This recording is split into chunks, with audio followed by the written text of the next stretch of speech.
할렐루야. 오늘 말씀 사도행전 20장 1절에서부터 12절 말씀, 신앙의 영적 나태함을 경계하라라는 말씀으로 여러분들과 함께 은혜를 나누고자 원합니다. 오늘 말씀은요, 사도행전 18장 23절부터 21장 16절까지 바울의 제3차 전도여행과 관련된 일련의 기사들의 부분입니다. 자, 바울 사도가 에베소에서 약 3년간을 거쳐 사역을 하고 있는 제19장에 이어서 이제 에베소를 떠나 드로아를 거쳐 마게도냐와 헬라 지경으로 갔다가 다시 마게도냐를 돌아 드로아에 이르기까지 대략 1년여간의 이 전도 여행이 압축되어 기록되어 있는 부분입니다. 이 기간 동안의 바울의 여정은요, 먼저 에베소를 떠나 이 바울 여행 도중에 두 가지 문제를 해결해야 했어요. 그 하나가 뭐냐면 고린도 교회로부터 들려오는 문제가 있었거든요. 그 고린도 교회 문제를 해결해야 됐고, 또 하나는 이 모교인 예루살렘 교회, 그 당시에 팔레스틴 지역과 여러 지역에 기근이 심하게 들었거든요. 그래서 예루살렘 교회에 보낼 구제 헌금을 모금하는 일이 있었습니다.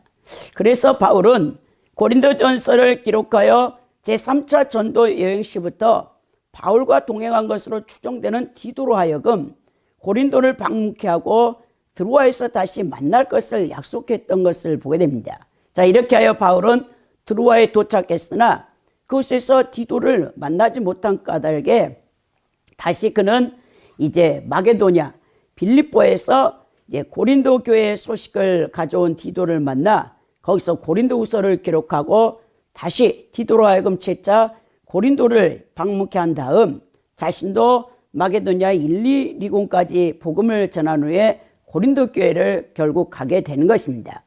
이때 이미 고린도 교회의 문제는 말끔하게 다 해결된 상태였어요.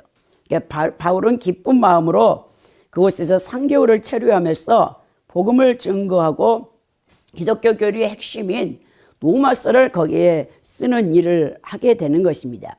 그리고 바울은 갱그리아에서 배를 타고 수리아로 귀환하려는 계획을 갖고 있었어요. 그러나 바울을 살해하려는 유대인들의 음모를 알고 이 배를 타지 않고 그가 이제 다시 이 돌이켜 마게도냐를 거쳐 드로아로 돌아오게 되는 내용이 오늘 본문입니다. 이때 예루살렘 교회를 돕기에 모은 구제헌금을 이 전달할 7명 각 교회의 대표자들과 함께 동행을 하게 되거든요. 그런데 이제 빌립보에서 바울은 일행들을 먼저 드로아로 떠나보내고 자신은 빌립보에서 이제 좀 체류를 하게 되어졌어요. 그것은 당시에 빌립보 교회의 사역자 누가, 이 사도행전의 저자인 누가가 거기서 사역을 하고 있었기 때문에 바울이 이제 누가와 함께 이제 합류하기 위해서 거기에 머물러 있다가 나중에 드로아로 가게 되는 것입니다. 오늘 배경 말씀은요, 이 드로아에서 바울 사도가 말씀 강론이 계속되자 영적으로 나태하고 졸고 있던 유두고라는 청년이 3층에서 떨어졌어요. 그리고는 죽었습니다. 이거 큰일 날 일이죠. 아니, 큰 그 대집회에 부흥회 사람들이 은혜 받게 왔는데 은혜는커녕 사람이 죽었으니 이거 어찌된 일입니까? 그러나 하나님께서, 성령께서 바울 사도를 통해서 다시 청년을 살리고 그 청년과 함께 교회에 교훈을 주기를, 영적 나태함의 이 무서움을 가르치는 목적으로 오늘 누가가 이 유두고 청년의 죽는 사건과 또 살아나는 사건을 기록했던 것을 보게 됩니다. 오늘 우리가 말씀을 통해 영적 나태함은요, 결국 멸망, 영혼의 죽음을 초래한다는 사실을 우리에게 지금 교훈하면서 항상 말씀과 기도로 깨어있는 신앙생활이 중요하다는 것을 우리에게 가르치고 있습니다. 우리는 이제 세 대지로 여러분들과 말씀을 나누고자 하는데요. 첫째는요, 하나님의 일꾼은요, 끝까지 성실해야 된다는 것입니다. 이 바울 사도의 케이스를 통해서 그 사역의 모범을 통해서 우리가 알게 되는 내용이 얼마나 사도 바울이 성실한가라는 것을 알 수 있겠죠. 그 두 번째는 하나님의 말씀을 듣는 일에 우리가 인색하지 말아야 된다는 거예요. 말씀을 듣는 일에 등한시할 때 우리는 쉽게 신앙이 타락하고 세상 유혹에 또 마귀의 유혹에 우리가 걸려든다는 거예요. 그래서 잘못하면 우리가 영적 생명을 잃게 된다는 것을 여기 말씀에서 보여주고요. 세 번째는 죽음과 파멸의 열매인 영적 나태함을 조심해야 된다라는 이제 이 말씀을 통해서 함께 은혜를 나누고자 원합니다. 먼저 보면요, 이 하나님의 일꾼은 끝까지 성실해야 된다라는 이 모습을 바울 사역에서 볼 수 있는데요. 1절에 보니까 소요가 그침에 바울은 제자들을 불러 고난 후에 작별하고 떠나 마게도냐로 갔다라고 기록되어 있죠. 여러분, 이 소요는요, 계속해서 우리가 사도행전을 지금 강의하고 있는 가운데 다 알고 있는 사실이에요. 에베소에 큰 아데미 신전의 이 은장색 데메드리오가 그 일을 해서 경제적인 큰 부흥을 맡고 있었는데, 바울 사도가 복음을 전하니까 많은 사람들이 우상에서 돌이켜서 주 예수 그리스도를 믿고 하나님을 믿게 되니까 그 자신의 그 은장색, 그 신전에 필요한 그 모형과 그 우상을 제작해서 많은 돈을 벌었는데 경제적인 손실이 오니까 그 데메드리오가 소동을 일으켜서 바울 사도와 함께 사역하던 동역자들을 잡아다가 에베소의 큰 극장, 그 25,000명이 들어가는 극장에다 앞에 세워놓고 죽이려는 사건을 우리가 함께 살펴보았잖아요. 그 소요가 그치고 나니까 바울이 에베소를 떠나게 되는 겁니다. 바울 사도가 에베소에서 3년 동안 드란노소원에서 열심으로 하나님 말씀을 강론했잖아요. 에베소 사역을 마치게 되는데 바울은 제자들을 불러서 고난 후에 작별을 하게 됩니다. 바울 사도는요, 항상 자신이 그 사역을 마치고 다른 지역으로 떠날 때 권면을 하게 되는 거예요. 자신의 제자들에게. 오늘 여기서 고난다라는 이 표현은요, 파라칼레사스의 원형 파레칼레오가 쓰였는데, 파라가 뭡니까? 헬라어 단어 이 파라는요, 옆에라는 뜻이에요. 옆에. 그래서 우리가 보혜사가 파라클레토스라 하잖아요. 옆에서 우리 곁에 와서 돕는 자라는 뜻이거든요.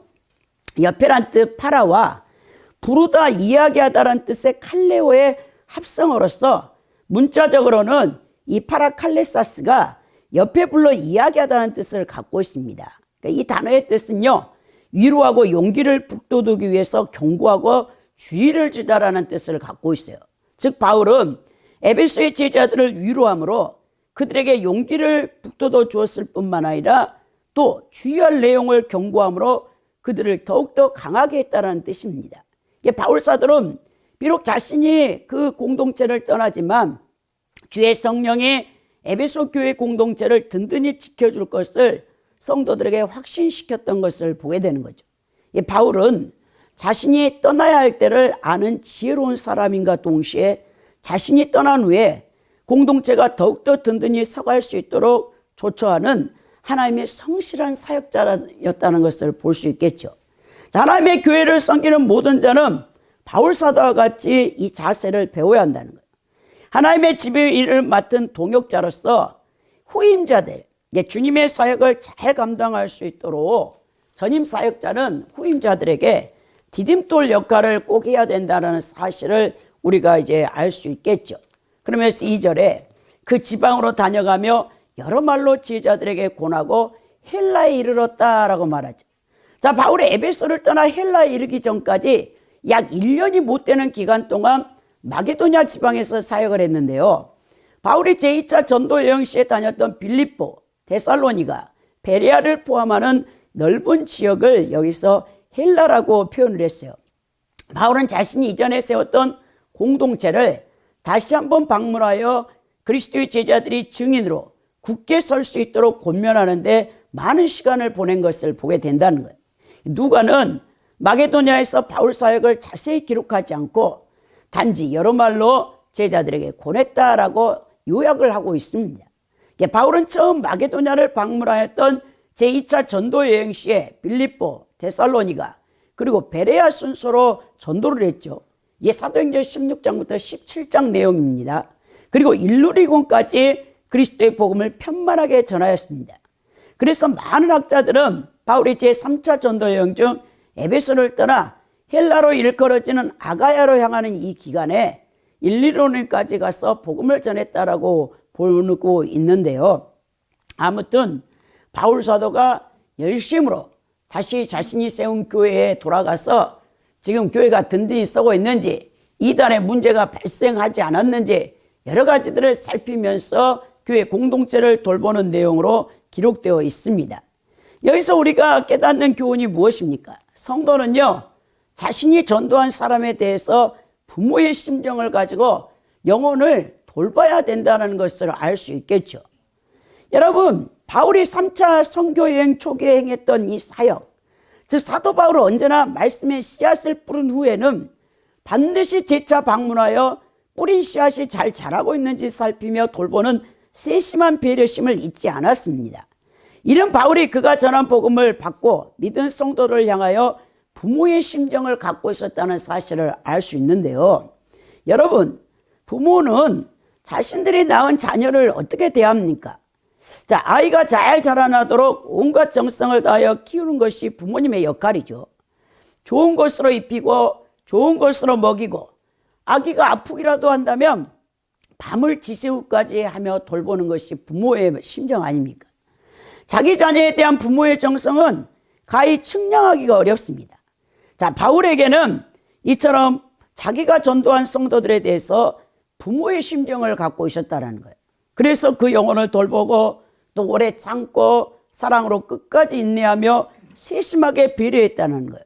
자, 우리 성도들도 여러분들이 전도한 영혼들을 끝까지 돌보고 영적으로 성장되도록 온갖 정성을 다하여 키우며 돌봐줘야 된다는 거예요. 자, 영적 자녀들에 대해서 교회에다 데려다 놓고 그 다음에는 나 몰라라 하면 안 된다는 거예요. 교회 데려다 놓았으니까 담임 목사가 알아서 책임지겠지, 아니면 하나님께서 알아서 하시겠지 하고 방관하는 사람이 많은데요. 그렇게 하면 안 된다는 것입니다.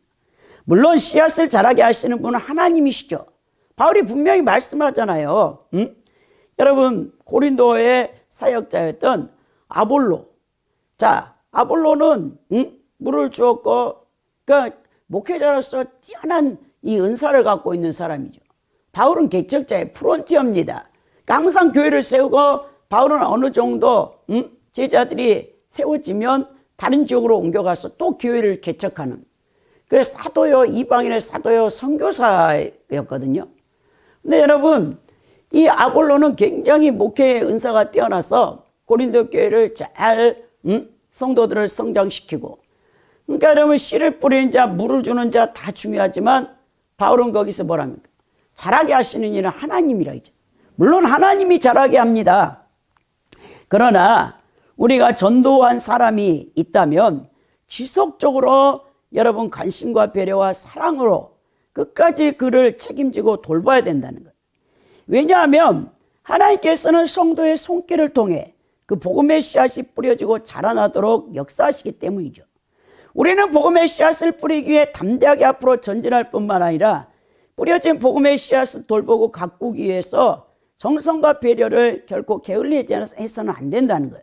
그래야 하나님의 섭리와 우리의 정성 속에서 이 갓 태어난 초신자, 새신자들이 무럭무럭 자라 이 땅에 복음의 열매를 풍성히 채우는 역사가 일어나도록 수고를 해야 된다는 거예요. 데살로니가전서 2장 7절에서 8절에 바울이 이런 말씀을 했어요. 오직 우리가 너희 가운데 유순한 자가 되어 유모가 자기 자녀를 기름과 같이 하였으나 우리가 이같이 너희를 사모하여 하나님의 복음으로만 아니라 우리 목숨까지 너희에게 주기를 즐기함은 너희가 우리의 사랑하는 자가 됨이니라 라고 말씀하죠. 야, 바울 사도들은 성도에게 자기의 목숨까지도 내줄 정도로 그런 하나님의 사역자였다는 것을 알 수 있겠죠. 3절에 보니까 거기 석 달 동안 있다가 배 타고 수리하러 가고자 할 그때에 유대인들이 자기를 해하려고 공모함으로 마게도냐를 거쳐 돌아가기로 작정한다라고 했어요. 자, 본절에서는 헬라에 도착한 바울이 3개월간 그곳에 머물면서 이제 연약한 성도들을 세우고 말씀으로 또 가르치는 사역을 하며 공동체를 든든히 세워가는 것을 보게 되는 것입니다. 바울은 헬라에 머문 3개월 대부분을 고린도에서 보냈어요. 그곳에서 그는 친구 가이오의 접대를 받았습니다. 그는 그곳에서 빠른 시일 내에 스페인으로 가기 위해서 로마를 경유할 것에 대한 기별을 전하였고, 로마에 있는 그리스도인들의 올바른 신앙 정립을 위해서 로마서 편지를 쓰게 됩니다. 그리고 그 편지를 베베 여집사를 통하여 로마로 보내는 것이죠. 그것이 바울의 최대 걸작품인 로마서 아닙니까? 이것은 바울의 선교 원리를 잘 보여주고 있는데요. 바울은 자신의 다음 사역지에서 보다 효과적인 사역을 위해서 미리 계획을 세우며 준비하였을 뿐만 아니라 이 편지, 서신을 통해 그 교회들 또한 자신의 복음 사역을 위해 준비해 줄 것을 요구했던 것을 보게 된다는 거예요. 그리고 바울은 고린도에 머무는 나머지 기간 동안 고린도 교회의 성도들을 격려하고 그들을 준비해 준 연보, 이제 예루살렘 교회에 기근이 들어서 재정이 어렵다는 얘기를 듣고 이 예루살렘 교회에 연보를 보낼 작정을 하고 있었어요. 이때 배를 타고 수리아로 간 후에 거기서 예루살렘으로 갈 작정이었는데, 유대인들이 바울 사도를 죽이려는 음모를 꾸미고 있다는 사실을 알고, 그러니까 배를 타고 가는 도중에 바다에다 수장시키려고 했던 그 계획을 유대인들이 갖고 있었거든요. 하나님께서 바울 사도를 살려야 되기 때문에 이제 배 타고 가는 것을 취소하고 육로를 통해 마게도냐로 다시 돌아가는 것을 보게 되는 것입니다. 오늘 보니까 이 유대인들이 바울을 해하려고 공모했다라고 했는데, 이 공모로 번역된 에피블레스의 헬라어 원형 에피블레는요, 어떤 사람을 반대하여 음모를 꾸미는다라는 뜻을 갖고 있어요. 이것이 성경에는 강교하다, 관계, 이런 표현을 많이 써서 번역이 됐거든요. 자, 여기서 바울을 해하려고 음모를 꾸민 유대인들은 아마도 바울이 나사렛 예수, 이단 종파, 교리를 유포한다고 생각해서 갈리오의 총독에게 이제 고소를 했는데 그게 기각됐잖아요. 이 사도행전 18장 15절에서 17절 내용인데 거기에 대해서 양심을 품은 자들입니다. 그래서 바울이 성령 충만한 가운데 매일 기도하니까 성령께서 이 배를 타면 안 된다. 그래서 이제 육로로 걸어서 다시 돌아가는 것을 보게 된다는 거예요. 자, 우리가 이렇게 우리를 반대하는 자들, 여러분 아무리 크리스찬들이 세상에 나가서 여러분 빛과 소금의 역할을 해도 믿지 않는 세상 사람들은요, 그 배후에 마귀가 여러분 있어요. 그래서 여러분들을 공격합니다. 그래서 때로는 우리가 정말 복음을 전하기 위해서 희생하며 섬기며 또 우리가 정말 빛과 소금의 역할을 세상에 나가 해도 모든 사람이 여러분들을 환영하는 게 아니에요. 어떤 사람은 여러분들을 죽이려고 하고 끊임없이 박해를 하는 거예요. 이 반대자들의 돌 같은 마음을 녹일 수 있는 것은 뜨거운 사랑과 관심이라는 것을 알 수 있는데요. 여러분, 이렇게 바울 사도도 자기가 세운 교회지만 끊임없이 그 도전을 받고 박해를 받아요. 고린도 교회에서 여러분 그 당파 싸움이 일어나면서 게바파다, 예수파다, 바울파다, 아볼로파다, 많은 성도들이 이제 분열이 일어나는 것이잖아요. 바울의 끊임없는 사도권을 또한 그들은 의심합니다. 야, 바울 사도가 정말 사도야? 자칭 자기 스스로 사도라는 거 아니야? 하면서 정말 자기가 목숨보다 아끼며 세웠던 교회의 성도들이 바울 사도를, 그 사도를 인정하지 않는, 그 권위를 인정하지 않는 것에 얼마나 괴로웠습니까? 고린도후서 9장 1절이나 고린도후서 3장 1절에 나와 있는데요. 당시 바울 사도는 얼마나 괴로웠는지 큰 환난과 애통하는 마음이 있었다라고 고린도후서 2장 4절에 표현하는데요. 그 배신감을 곱씹으며 통탄할 만한 상황인데, 누가가 이 지역을 가리켜 헬라라는 말을 사용한 것이 바로 이와 같은 복합적인 상황을 배경으로 썼다고 볼 수 있는데, 이 지역에 바울이 석 달 동안 머물면서 이 고린도 교회 성도들의 신앙을 끝까지 돌봐주는 거예요. 그러니까 바울은 항상 성도들을 변함없이 찾아가 사랑으로 섬겨줬다는 거예요. 완악한 영혼들의 마음을 녹이는 방법은요, 뜨거운 주님의 사랑과 관심으로 지속적인 희생을 섬김이 있어야 그것이 가능하다는 거예요. 근데 우리는요, 너무 사랑할 줄 모르고 사랑에 인색한 자들이, 여러분 올 한 해 2023년을 되돌아볼 때 여러분들이 이웃에게, 내 가족에게, 내 남편에게, 내 아내에게, 내 자녀에게 얼마나 사랑을 베풀었는가 여러분 한번 생각해 보시기 바랍니다. 제가 아는 여자 집사님이 와 함께 상담을 나눴는데 이분이 한 교회를 20년을 일심으로 봉사하고 섬겼던 이 여집사님이 3년 전에 코로나 탁 터지니까 교회를 그만뒀어요. 지금은 교회를 안 다닙니다. 가난교회 성도가 되어졌는데 이번에 간증을 들어보니까 33살에 한 여자 집사님의 전도를 받아서 한 교회를 20년 동안 정말 주를 위해서 헌신하고 봉사를 했더라고요. 그런데 이 교회에서는 일꾼이 없잖아요, 사실. 이제 20대, 30대, 40대가 오면 야, 교회 담임 목사님 얼마나 기쁩니까? 거기다 또 좀 열심히 있으면 그냥 교회 나온 지 얼마 되지도 않는데 직분을 준단 말이에요. 이 집사님이 1년 동안 열심히 새신자 교육, 교회에서 시키는 것들 다 담임 목사님이 시키면 아니오란 말을 하지 않고 열심히 하니까 1년 만에 부목사님이 찾아와서 집사 직분을 받으러 가니까 집사가 뭔지도 몰라, 이 여자 집사님이. 이제 나간 지 1년 됐는데 교회를. 주보라는 이 말도 몰랐대, 주보라는 말도. 근데 이분한테 집사 직분을 주려니까 부목사님한테 나는 집사라는 그 뜻도 모르고 그걸 받고 싶지도 않다고 했대. 교회 생활을 쭉 해보니까 같이 신앙생활 했던 어떤 성도들은 그렇게 직분을 안 준다고 시험에 들어가지고 그러고 있는데 자기는 직분을 준다고 해도 마다했다더라고. 그러니까 이제 그 목사님이 배려를 해서 그러면 다음에 받으라고 해서 이제 교회 출석한 지 2년 만에 집사 직분을 받아서 열심으로 또 구역장에 중보기도팀장에 아주 열심으로 교회 일을 했다는 거예요. 이제 이 여자 집사님의 성격은 완벽주의자예요. 하면 완벽하게 하고 안 할 것 같으면 아예 손을 대지 않아. 그러니까 교회 일을 시작했으니까 완벽하게 하는 것이죠. 근데 20년 동안 여러분 지치지 않고 주의 일을 한다는 것은 쉽지 않습니다. 성령 충만하지 않으면요, 이거 나가 떨어져요. 인간의 열심으로 얼마 주의 일을 못 한다니까요. 제가 성령 충만 받기 전에 4년 동안 밤낮으로 교회에서 주의 일을 해봤어요. 딱 4년 지나니까 손끝 하나 움직일 힘이 없어서 제가 그때 주님 앞에 그랬어요. 그때 20대인데 주여, 저는 이제 하나님을 섬길 힘이 하나도 없습니다.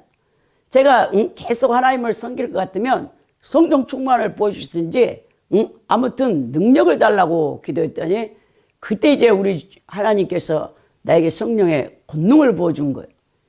그래서 10년을 막 끌고 다니는데 제가 인간의 열심으로 4년 동안 밤낮으로 교회 가서 섬겼던 것과 성령께 사로잡혀갖고 10년 동안 제가 하루 평균 2-3시간 잠에서 훈련을 받았거든요. 직장 생활하죠. 야간 신학교 다니죠. 야간에 야간 신학교 끝나고 산에 우리 친정어머니를 모시고 산철야를 다녔어요. 잠잘 시간이 없어. 근데 지치지를 않아. 성령의 권능으로 막 저를 끌고 다니니까. 그렇게 우리 하나님께서 저를 끌고 다니다가 이제 정말 제가 이제 체력이 일생 써야 될 체력이 바닥이 났어요. 그랬더니 성령님이 나를 탁 놔주니까 제가 그때 30대 중반인데 막 흔들흔들해. 하루에 24시간 가운데 제가 하루에 거의 잠만 자요. 잠만 누워서. 이 몸을 쓰지를 못해. 완전히 그 뼈 자체도 다 나간 거예요. 이 제 몸을 다시 회복시키는데 사서 회복시키면서 10년을 걸려서 제 몸을 다시 회복시켰거든요. 벌써 30대 중반에 제가 중풍이 왔어요. 이 얼굴 이 부분이 막 안면마비 증세가 오면서 막 머리 이 부분까지. 근데 의학으로는 고치지를 못하는 거예요. 제가 한의원에 가봤죠. 한약을 먹어봤죠. 안 됩니다, 여러분. 성령님이 다시 저를 서서히 회복시켜서 제가 이렇게 건강해졌는데 여러분 인간의 힘으로요 하나님을 못 섬겨요. 이 집사님이 성령 충만하지 않는 가운데 계속 그 구역을 맡아서 성도들을 케어하고 새신자들 케어하고 하니까 지쳤어. 그래가지고 점점 자신 안에 기쁨이 없어. 예배도 드리기 싫어. 구역 식구들이 힘들다고 막 하소연하고 구역 예배 드리면 고통스러운 일을 상담해도 기도를 부탁해도 기도하고 싶은 마음이 영도 없다는 거예요. 긍휼한 마음도 전혀 들지 않는다는 거예요. 그러면서 자기가 깨닫는 게 내가 하나님의 사랑이 사람에 대한 긍휼함이 없는데 하나님 일을 어떻게 한단 말이야. 너무나 괴로웠다는 거예요. 가식적인 자기의 모습이 싫어서 계속 목사님에게 교회에 봉사를 내려놓겠다 해도 허락하지 않았다는 거야. 왜? 교회에 젊은 사람이 없잖아. 일할 사람이. 오늘 바울 사도는요 항상 교회에 직분을 줄 때 말씀하기를 새로 입교한 자에게 주지 말라고 경고했거든요. 이 마귀 올무에 걸리거나 교만에 빠져 결국 여러분 바로 입교한 자에게 귀한 직분을 주면 이것이요 오히려 그 사람의 생명을 잃게 할 수도 있어요. 그래 결국 코로나19 전염병이 터질 때 20년 다니던 교회를 그만 딱 두고 교회를 절대로 안 나간다는 거예요. 하나님 말씀 듣기도 싫고 기도하는 것도 싫고 주님 앞에 완전히 멀어지고 이제 세상과 가까워진 거죠. 그 집사님 고백이 예수님을 자신의 주인으로 모실 수가 없다는 거예요. 그리고 예수님을 사랑한다고 고백할 수 없다고 말합니다. 그러니까 자기 옛 자아가 십자가에 못 박여지지 않기 때문에 예수님을 자신의 주인으로 모셔드리는 것이 안 된다라고 눈물을 글썽글썽하더라고요. 예수님의 삼직에 대해서 왕, 제사장, 선지자 이거 다 믿어진다는 거예요.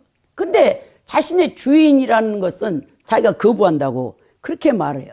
근데 다 우리 하나님께서 이 집사님이 20년 동안 그렇게 교회에 충성 봉사했는데 가만히 내버려 두겠습니까? 우리 하나님이 쳐야죠. 매를 들었습니다.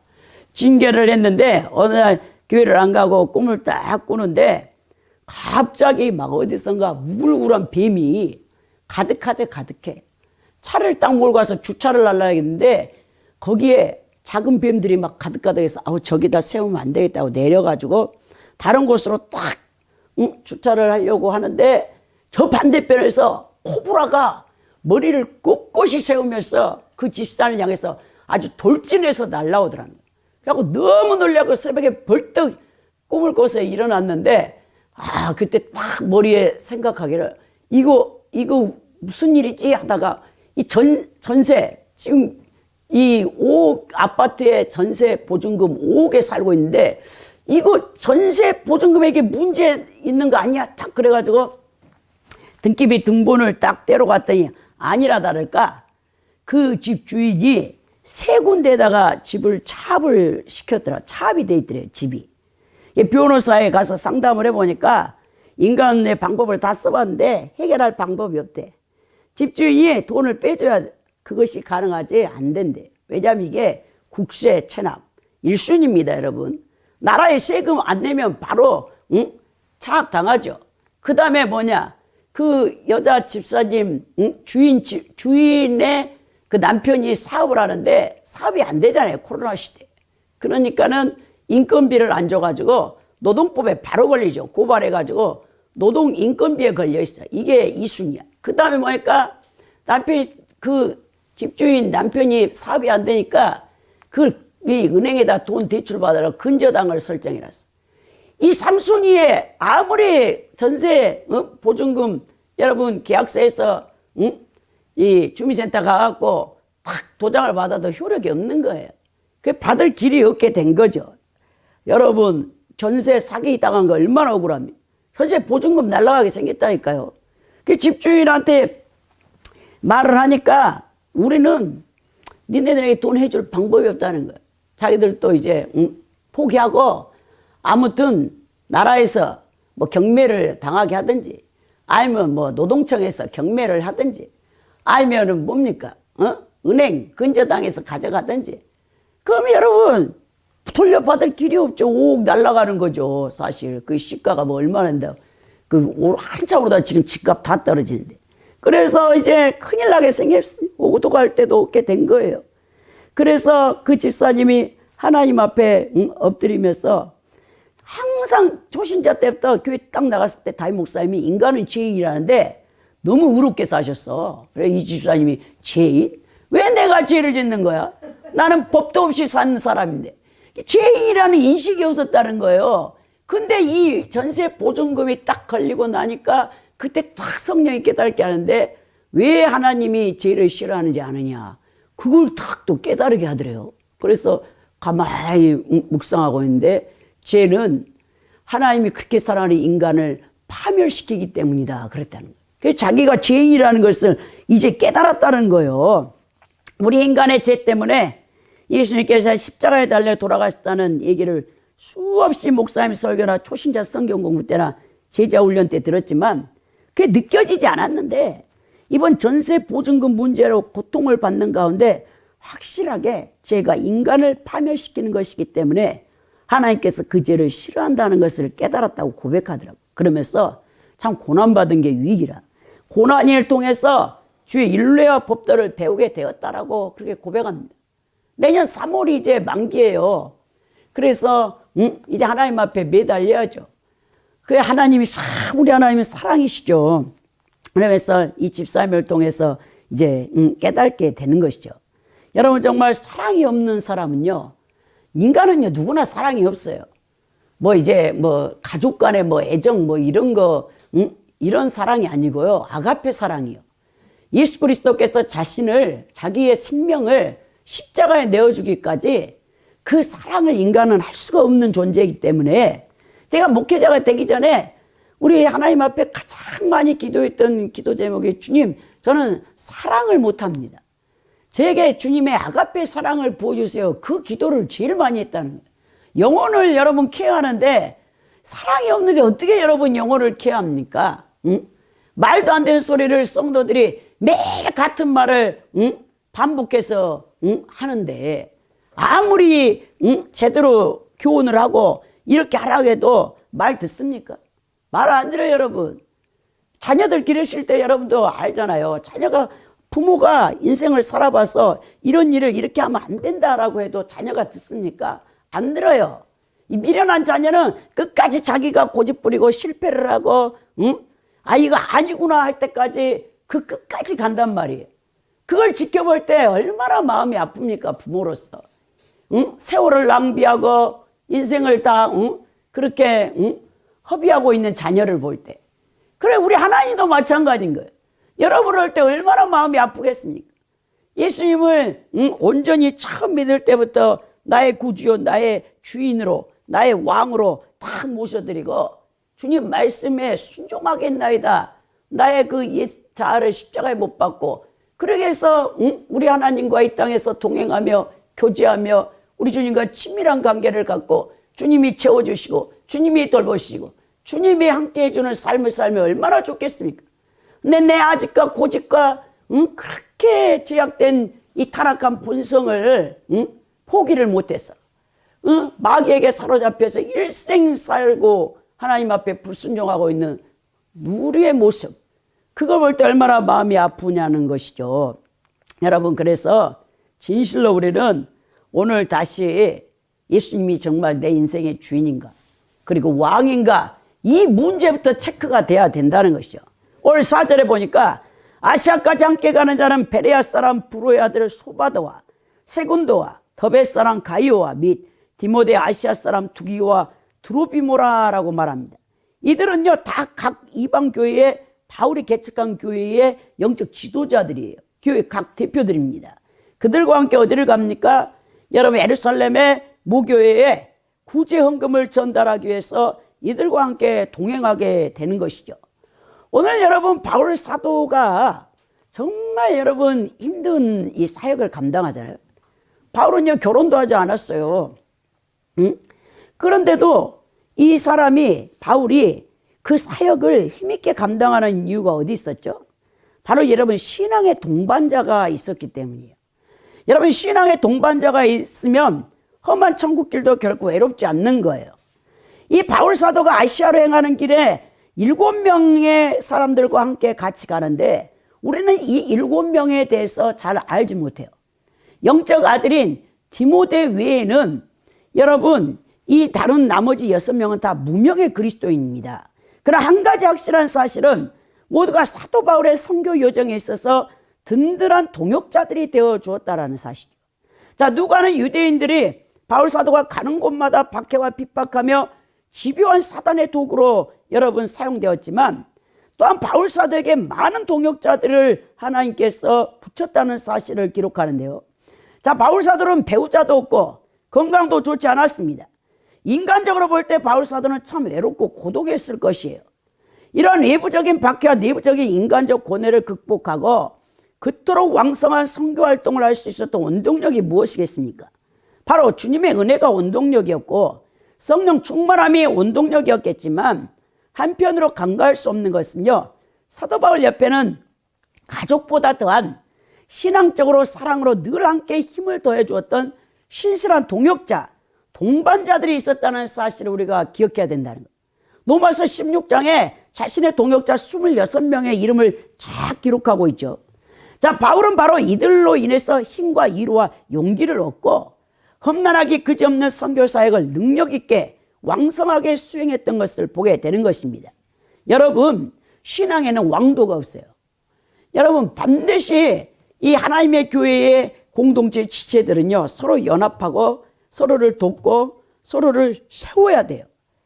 여러분, 우리 부흥사 목사님들이 말씀을 증거하잖아요. 이 숯이 난로가에서 빨갛게 불이 달고 있어 엄청난 열을 내 따뜻하게 해주잖아요. 근데 그 홀로 타고 있던 숯덩어리 하나를 탁 꺼내서 따로 홀로 놔보세요. 금방 꺼집니다. 여러분, 마찬가지예요. 우리 이 신앙의 이 공동체, 이 교회의 지체들이 성령 안에서 서로 여러분 코이노니아, 교제를 통해서 또 연약한 지체들을 위해서 중보하고 또 사랑으로 함께 세워져 가는 거죠. 지체들은 서로에게 유익이 되도록 서로에게 신실한 천국 가는 순례자들의 동역자가 되어 주어야 된다는 것입니다. 영국의 일간지에서요, 이런 문구가 실렸는데요. 런던으로 가는 가장 좋은 방법이 무엇이냐라고 질문을 했고 상금을 걸었어요. 근데 가장 훌륭한 답이 뭔지 압니까? 좋은 동행자와 함께 가는 것. 여러분, 여행을 갈 때도 여러분 여기서 서울에서 부산까지 KTX 2시간 반이면 가잖아요. 근데 전에는 고속버스 타면요 5시간 반씩 걸렸거든요. 6시간 걸릴 때도 있어. 근데 그 험난한 이 부산을 가는데 지루한데 옆에 정말 자기가 좋아하는 사람, 그리고 행복하죠. 같이 가면 계속 같이 이야기할 수 있으니까. 마찬가지라는 거예요. 이처럼 우리의 천국 여행길에도 좋은 믿음의 신실한 동반자가 있다면 그 길은 결코 외롭거나 고통스럽지 않다는 거예요. 따라서 우리 모든 성도들은 실로 그리스도의 피로 맺어진 형제 자매답게 피보다 진한 신앙의 사랑으로 하나가 되어 서로를 위한 선한 동반자가 되어줘야 되는 거예요. 사단의 그리에서 사단의 모든 시험을 이기고 순탄하게 천국길을 가도록 해야 한다는 거예요. 천국을 향해 가는 길은요 결코 쉽지 않습니다. 참으로 험난합니다. 여러분들 존 버넌의 철로 역정을 여러분들이 다 읽어보셨을 거예요. 안 읽어본 분들은 꼭 읽어보세요. 이 신앙의 여정. 그 영국의 여러분 침례교도였던 그 사람은 구도 수성공이었어요. 평신도였습니다, 여러분. 근데 그가요 영국 성공회에 대항하여서 여러분 신앙을 지키기 위해서 감옥에 14년을 갇혀 있었어요. 그가 썼던 그 유명한 기독교 고전이 바로 철로 역정 아닙니까? 거기 기독도라는 믿음의 신자가 신앙의 여정을 출발하는데 처음에 자기 가족들은 아무도 안 따라가요. 아내도 자식도 안 갑니다. 혼자 가요, 혼자. 혼자 그 신앙의 여정을 간단 말이에요. 천국 가는 순례 여정을. 근데 가다 보니까 사자도 만나, 막 별의별 것을 다 만나. 이게 다 영적 전쟁이라는 것이죠. 그 찰나란 새 예루살렘 성을 향해서 혼자 그 외로운 길을 가는 것이죠. 야, 우리나라 선교사의 게일 선교사가 가장 먼저 순한글로 번역한 여러분 그 기독교 고전이 철로역정이에요. 철로역정.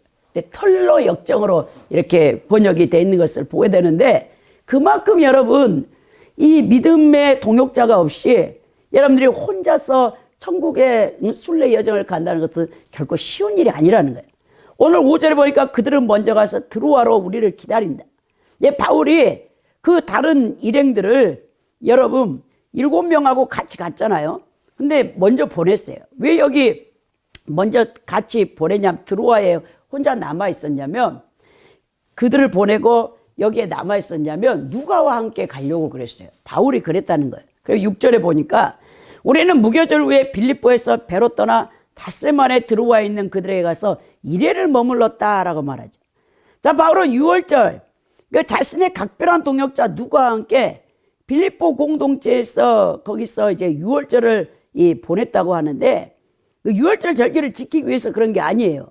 여러분 빌립보에 6월절 어린 양으로 오셔서 애굽 속박에서 해방됨을 기념하는 6월절 법을 그것의 실체인 십자가 구속을 기념하는 성만찬의 법으로 새로 바꾸신 예수 그리스도를 소개하기 위해 복음 전파하는 일을 하기 위해서, 왜 유대인들은 항상 6월절에 모이잖아요. 그러니까 그때도 복음 전파의 기회로 사용하기 위해서 그가 거기에 있었던 거예요. 그리고 육체적 할례를 구원의 조건이라고 주장하는 유대인들에게서 진짜 그 잘못된 율법의 속박으로부터 유대교의 거짓 가르침을 비판하고 바른 신앙으로 세워주기 위해서 여러분 드로아에서 7일간 체류하면서 복음을 충분하게 전하는 기간을 사용했던 것을 보게 됩니다. 오늘 여러분 드로아에서 일주일 체류하면서 복음을 전했는데, 여기서 이제 큰 문제가 발생하는 거죠. 오늘 보니까 여러분 붕해를 지금 연 겁니다. 바울 사도가. 그래서 장기간에 여러분 여행을 해서 굉장히 피곤한데 늦은 시간까지 지금 계속 강론을 하는 거예요. 이때 유두고라는 청년이 3층 그 걸터에 앉아 있다가 떨어져 죽었어요. 졸다가. 말씀 듣다가 죽었다니까요. 그의 죽음은 드로아 신앙 공동체에 큰 악한 영향을 지금 미칠 수 있는 거예요. 그런데 바울이 그것을 살려냄으로 말미암아 드로아 공동체가 더욱더 믿음에 굳게 서는 지금 이 역사가 7절에서부터 9절에 기록되어 있는 내용인데요. 누가가 바울의 강론이 밤을 샐 정도로 뜨거웠던 이유를 자세히 설명하는 이유는요, 초대교회 성도들은 말씀에 대한 간절한 사모와 밤이 맞도록 말씀을 전하는 바울의 말씀 전파에 대한 열정이 사실 여러분 죽은 자도 살리는 바울의 능력으로 그것이 나타났다는 이 목적을 기록하기 위함입니다. 말씀을 듣기 싫어하고 졸고 있었던 영적 나태함의 위험성을 청년 유두고의 죽는 사건으로 지금 보여주기 위함인데요. 이 사건은 그리스도인들에게 항상 말씀 가운데 깨어 있어서 영적 생명을 유지할 수 있도록 교훈하기 위한 목적으로 누가가 이것을 자세히 썼다는 것을 볼 수 있습니다. 7절에 보니까요, 그 주간 첫날에 우리가 떡을 때리하여 모였더니 바울이 이튿날 떠나고자 하여 그들에게 강론할 때 말을 밤쯤까지 계속했다라고 말합니다. 여러분 지금 이제 신나가지고 바울이 복음에 대해 진술을 전하고 있는 거예요. 말씀을 계속하다가 밤중에 늦게까지 되어졌어요. 왜냐하면요, 당시 노예와 일꾼들은요 밤 시간을 제외한 예배에 참석할 수 없었습니다. 당시 드로아의 일몰 시간이 7시경이었거든요. 때문에 그들은 자신의 힘든 일과를 마치고 오후 7시쯤 모여서 바울의 강론을 들었을 거예요. 바울의 강론은 다음날 새벽까지 이어졌는데 당시 일출 시간이 오전 5시였기 때문에 바울이 전날 7시부터 집회를 인도해서 다음날 새벽 5시까지 인도를 합니다. 몇 시간입니까? 10시간 말씀을 해요. 10시간. 바울 사도가. 그러니 이 바울 같은 위대한 복음 전도자의 가르침을 듣는 것이 흔한 일이 아니었어요. 지금이야 뭐 유명한 봉사들 KTX 타고 비행기로 그냥 바로 모셔올 수 있잖아요. 전 세계에 있는 유명한 사역자들을.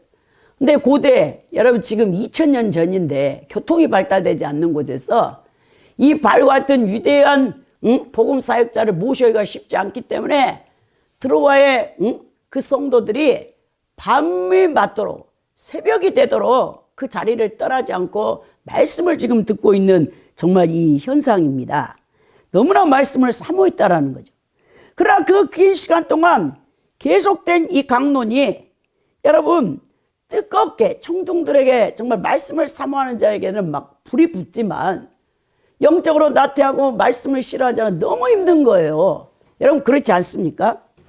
오늘 여러분 여기서 우리에게 교훈하는 것은 성도는 하나님의 말씀 듣는 일에 인색해서는 안 된다는 거예요.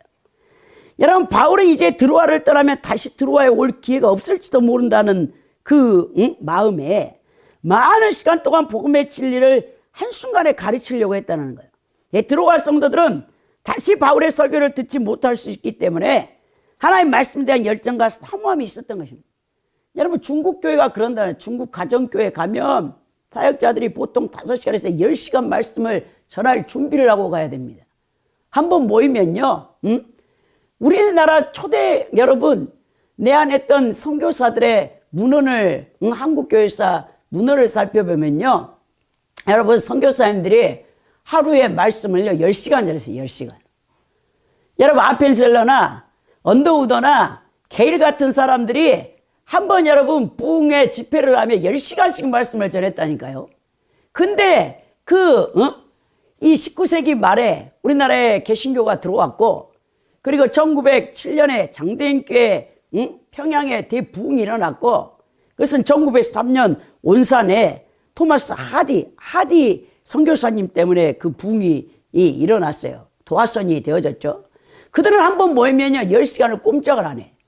선교사님들이 말씀을 전하는데 막 거기에 불이 떨어지는 거예요. 근데 지금 생각해 보십시오. 오늘 한국교회 예배 시간은 1시간 내에 목사님 설교는 25분에서 30분이야. 길어야 1시간 내에 끝납니다. 흔히 여러분 영국의 침례 교회 목사님이었던 스펄전이 설교의 황제잖아요.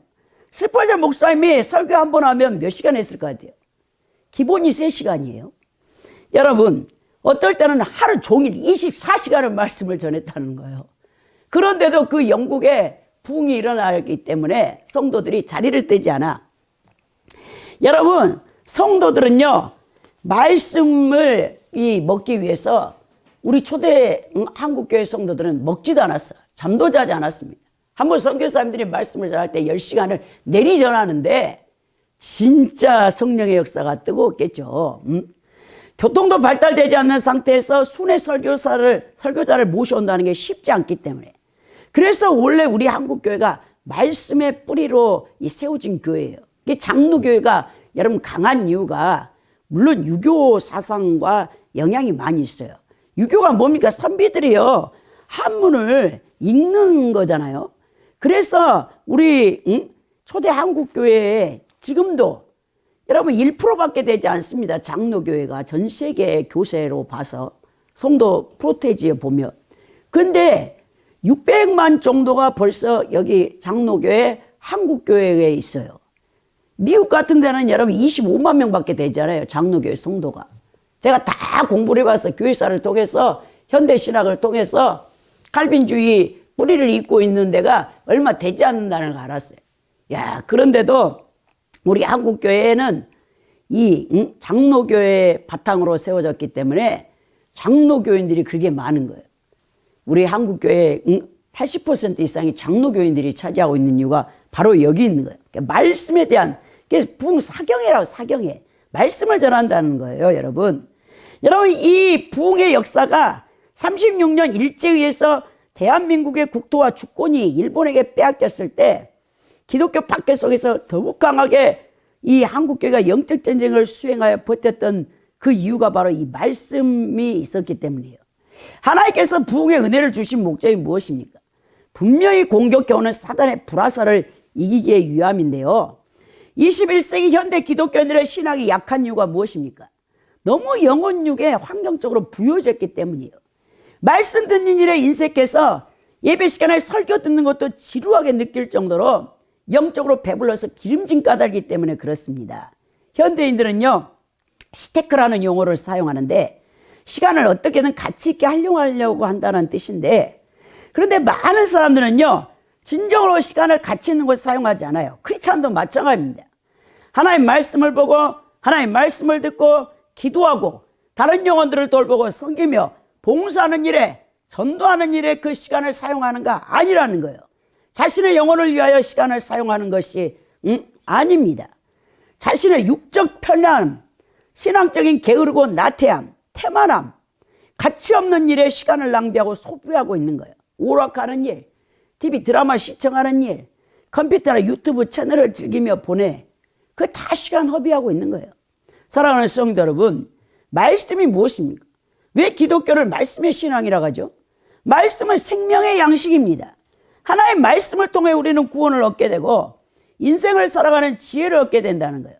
그렇다면 이 말씀을 듣고 읽고 묵상하고 실천하는 것만큼 크리스찬에게 중요한 것이 무엇이 있겠습니까? 우리의 영혼을 살리고 세워주는 생명의 말씀을 듣는 일에 게을리해서는 안 된다는 거예요. 열심을 내야 합니다, 여러분. 그래야요, 항상 하나님의 은혜와 생명이 넘쳐나서 여러분들이 가는 곳곳마다 빛과 소금 역할을 감당해서 영혼들을 살려내는 일들을 해야 한단 말입니다. 오늘 8절에 보니까 우리가 모인 윗다락에 등불이 많이 켰는데, 그 당시에 무슨 전기시설이 있겠습니까? 너무 어두우니까 성도들이 각자 자기 집에서 등불을 갖고 왔어요. 그리고 이것도 가정집이겠죠. 여러분, 2세기 이후나 바실리카 같이 큰 건물이 초대교회가 이제 형성되는 게 문헌에 나오는데, 그전엔 다 여러분 가정교회. 빌보교회도 자주장사 누디아 집에서 개척된 가정교회고, 데살로니가도 그렇고 다 초대교회 바울사도가 서신을 보내서 그들을 세우려고 했던 그 교회들이 다 집이에요, 집. 한 성도의 집. 부유한 사람들은 집을 더 큰 집을 갖고 있겠잖아요. 그 공간을 교회로 사용했던 거예요. 오늘 그러니까 이 드로아의 교회도 어떤 부유한 성도의 집 하나를 이제 교회 공간으로 쓰고 있으니까, 여러분 그것이 3층으로 돼 있다니까 어둡겠죠. 이렇게 전기시설이 없으니까 다 등불이니까. 그래서 이제 성도들이 등불을 갖다 내니까 등불이 심지가 타면 뭐가 나옵니까? 이산화탄소가 많이 나오니까 여러분 졸음이 오죠. 산소의 부족으로. 이 청년이 유두고라는 이름이 여러분 그 당시에 초대교회 고대 문헌을 보니까 여러분 노예의 이름이에요. 노예의 이름. 그러니까 노예들도 예수 그리스도를 믿고 그 바울사도의 설교를 들으러 왔는데, 낮에 하루 종일 일하고 밤에 7시부터 10시간 바울사도가 지금 강론을 하고 있는데 졸리죠, 여러분. 졸다가 어떻게 됩니까? 떨어져가지고 죽어버린 거예요. 여러분 오늘 여기서 죽음과 파멸의 열명이 영적 나태함을 유두고를 통해서 9절에서 11절에 볼 수 있는데, 9절에 보니까 유두고라는 청년이 창에 걸쳐 앉아 있다가 오래 함에 졸음을 이기지 못하고 3층짜리에 떨어지며 일으켜보니 죽었느니라. 진짜 죽었어요, 여러분. 여러분 이렇게 영적으로 나태해지면요 결국 멸망하고 만다라는 거예요. 여러분 우리가 자꾸 하나님을 멀리해, 하나님 말씀을 멀리해, 기도도 멀리해, 그리고 세상을 가까이해, 육이 살아나. 그러면 어떻게 됩니까? 우리의 영혼은 저절로 죽게 돼 있어요. 여러분 쉽게 그래서 우리가 영혼의 파멸이 된다라는 것을 잊어서는 안 된다는 거예요. 여러분 말씀을 들을 때 신앙의 기초적인 베이스가 없어. 얼마나 재미없습니까? 초신자가 와가지고 신학적인 말씀을 하는데 전혀 못 알아들어. 초신자가 뭘 알겠어요, 여러분? 교회가 뭔지도 몰라, 예수라는 이름의 뜻도 몰라. 여러분 거기다가 막 삼위일체 기독론이라 하지 뭘 알아듣겠어요? 유두고라는 청년도 제가 생각했을 땐 그랬을 것 같아요. 노예 계층인데 예수를 믿기는 믿어. 근데 신학적인 베이스나 신앙의 베이스가 전혀 없어. 근데 바울사도가 또 얼마나 많이 배운 분입니까? 가말리엘 학문에서 최고의 학문을 배웠고, 또 아라비아에 3년 동안 성령의 직접 계시를 통해서 말씀을 완전히 다 꿰뚫은 사람 아닙니까? 그 말씀을 전하는데 초신자는 재미가 없어. 거기다 하나님도 체험한 경험이 없어. 그러면 집회에 10시간 앉아있다고 생각해봐요. 그 죽음이에요, 여러분, 사실. 그래서 여러분 졸다가 자버렸어. 이 사건은 신앙인이라도 영적으로 나태해지고 태만해지는 순간 영원한 영혼의 멸망을 당할 수 있다는 경각심을 교훈해주고 있습니다.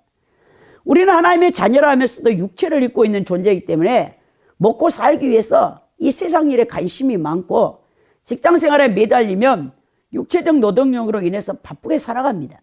그러다 보면 자신도 모르게 하나님 말씀이나 기도하는 일, 전도하는 일이나 교회 봉사하는 일이 영적인 일에 등한시할 때가 많아져요.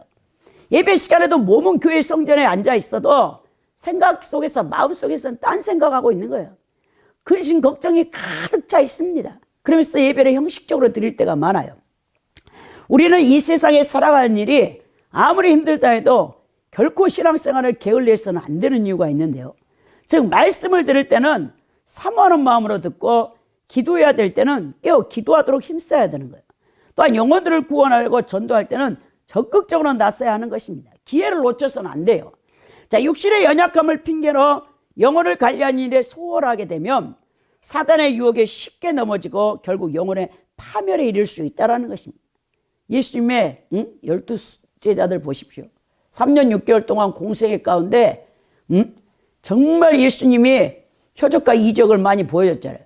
죽은 자를 살려냈고 무리를 걸으시고, 여러분 예수님의 12제자들이 체험이 없어서 예수님을 부인합니까? 그렇지 않잖아요. 수제자인 베드로는 3번이나 부인하는 것을 본다는 겁니다. 이렇게 우리도 쉽게 넘어질 수 있어요. 그러므로 여러분, 이 세상에서 삶이 고되고 바쁠수록 더욱더 깨어있도록 힘을 써야 된다는 거예요. 그래야 육신의 연약함이라 세상에서 바쁜 삶이 여러분들의 영적 생명을 빼앗지 못하도록 항상 여러분들은 근신하고 깨어 신앙생활을 해야 된다는 것입니다. 10절에 보니까 바울이 내려가서 그에 엎드려 그 몸을 안고 말하되 떠들지 말라. 생명이 그에 있다고. 죽었어. 진짜 죽었다니까요. 어떤 또 자유주의 신학자들 여기서 그냥 졸도했다고 하는데 졸도한 게 아닙니다, 여러분. 진짜 숨이 떠나갔어요. 삼중에 떨어져가지고. 바울은 자신의 강론 도중에 발생한 불의의 사고에 대해서 당황하지 않고 민첩하게 행동을 합니다. 바울은 슬픔의 현장에서 떨어져 설교만 하는 사람 아니에요. 지식적으로 말씀만 전하는 사람이 아닙니다. 그는 아픔의 현장으로 뛰어내려갔으며 죽어 누워있는 청년의 몸에 엎드려 그를 안았습니다. 여기서 엎드려, 위에 엎드렸다는 뜻은 누구 위에 엎드리다는 뜻으로 성경에서 특수한 상황에서 사용되는 이 에페페센이 쓰였는데요.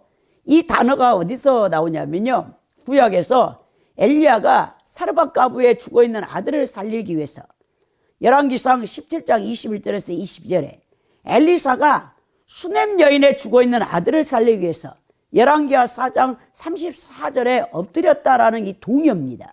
그 엎드린 행위를 묘사하는 단어인데요.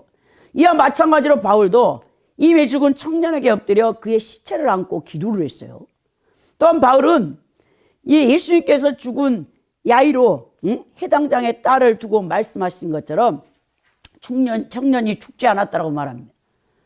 우리 예수님께서 야이로 해당장 딸 12살짜리가 죽었잖아요. 다락방에 누워서 곡하는 사람이 울고 있는데 예수님 뭡니까? 죽지 않았다. 그 아이가 잔다라고 말하죠. 그래서 올라가가지고 예수님이 살려내는 이 사건을 우리가 복음서에서 볼 수 있는데 바울 역시도 동일하게 죽은 자를 살려냅니다. 그리고 유두고를 안고 그를 살려내는 거예요.